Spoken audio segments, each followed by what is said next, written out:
ايه حكايه الذهب وايه اللي وصله للنقطه دي، ويا ترى الذهب رايح على فين؟ اسئله كتيره هنجاوب عليها النهارده في الفيديو ده بالتفصيل ان شاء الله. بعد ما سعره ارتفع لدرجه انه وصل 5000 دولار للأونصة، ده كان في ناس متوقعه ومؤسسات ان بنهايه عام 2026 احنا وصلنا لها في يناير. ايه حكايه الذهب وايه اللي بيحصل؟ وعايزين نفهم ايه الموضوع. تعال اقول لك في الفيديو ده كل التفاصيل اللي انت محتاج تعرفها عن الذهب. بس قبل ما ابدا عايز افكرك ان احنا عندنا برامج تعليميه للاستثمار والبورصه، سواء انت جاي من تحت الصفر ما تعرفش اي حاجه وخايف تبدا، او عندنا برنامج تاني لو انت اصلا بقالك 20 سنه بس بتخسر طب بتعمل ايه؟ وقف وتعالى اتعلم صح. عندنا برامج تعليميه عمليه خطوه بخطوه، مش مجرد فيديوهات بتتفرج عليها. انا محمد فاروق، بقالي 21 سنه في البورصه، بدات سنه 2005. ولو عايز تتعلم عندك رقم واتساب في الصفحه الرئيسيه في القناه، ابعت لنا. طيب يلا بينا نخش في الموضوع. بص يا سيدي، القصه بتاعت الذهب كلها بدات ان العوامل الطبيعيه اللي بترفع الذهب سنه، يعني عاديه مش سنه رهيبه، كانت بدات تبقى موجوده، زي انخفاض الفايده على الدولار. كل ما البنك المركزي الامريكي بيخفض الفايده على الدولار كل ما الذهب بيطلع، لان الذهب اصلا عالميا مسعر بالدولار، وما زال الذهب العالمي المسعر بالدولار هو المقياس الرئيسي لسعر الذهب في العالم.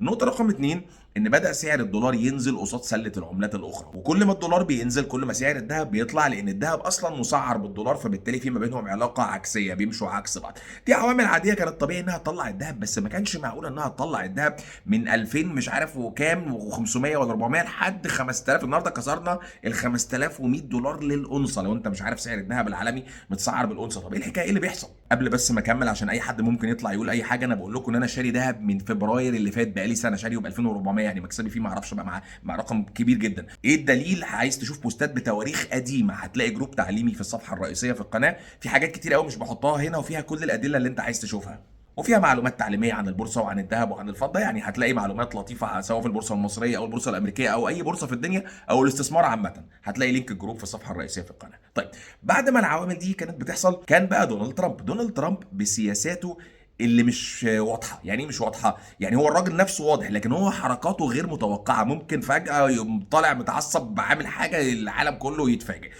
المفاجآت اللي بتحصل دي المستثمر مش بيحبها، المستثمر مش بيحب الانسرتينتي، ولما المستثمر يلاقي عدم يقين بيروح للملاذات الامنه زي الذهب. فده من الحاجات اللي كانت دعمت الذهب جدا في الفتره اللي فاتت. وزود عليها بقى كمان انه يقوم رايح عند رئيس فنزويلا مش عارف واخده وحبسه وحطه عنده، وبعدين يقوم محرك حملات الطيارات، بعدين يروح يقول لاوروبا انا هاخد جرينلاند من الدنمارك. يعني هو بيعمل حاجات الصراحه الواحد ما شافهاش في التاريخ الامريكي، حتى لما كانوا بيعملوا حاجات ما كانوش بيعملوها، حتى ما كانوش بيقولوا ان هم هيعملوا كده بالطريقه دي.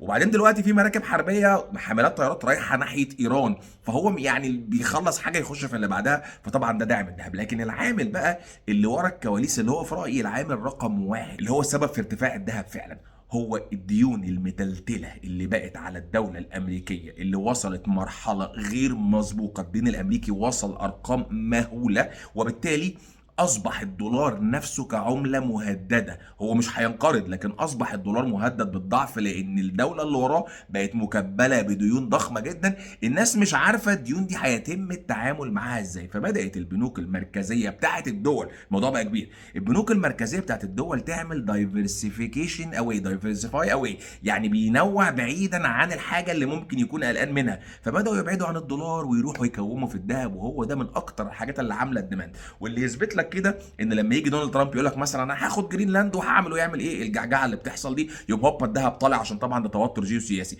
بعدين يقوم راجع في كلامه تلاقي الذهب ما نزلش. الله، طب ما نزلش ليه؟ لان في عامل رئيسي مسابورت الموضوع. طب عايز تتعلم اكتر؟ في جروب تعليمي في الصفحه الرئيسيه في القناه.